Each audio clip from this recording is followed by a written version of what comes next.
আমরা আমাদের ভবিষ্যৎ বদলাতে পারি শুধুমাত্র কয়েকটি ছোট ছোট অভ্যাসের দ্বারা।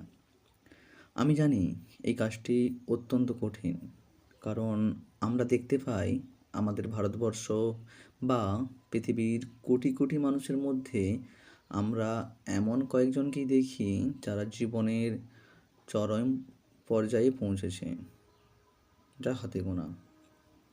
আমি যদি বলি এই কয়েকজন মানুষের মধ্যে তুমিও আসতে পারো, জানি আমার কথার বিশ্বাস কেউই করতে পারবে না। আমাদের সমস্যা এখানেই যে আমরা কোনো কিছু বিশ্বাস না করে মানতে চাই না।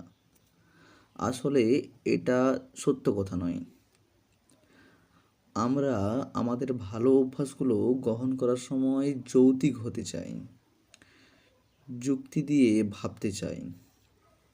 কিন্তু আমরা যদি একটু স্মরণ করি আমাদের বর্তমান অবস্থার দিকে, তাহলে দেখতে পাবো যে আমাদের প্রত্যেকের জীবনেই বর্তমানে কোনো না কোনো খারাপ অভ্যাস রয়েছে, কিন্তু আমরা তা কবে গ্রহণ করেছি তা আমরা নিজেরা কেউ জানি না।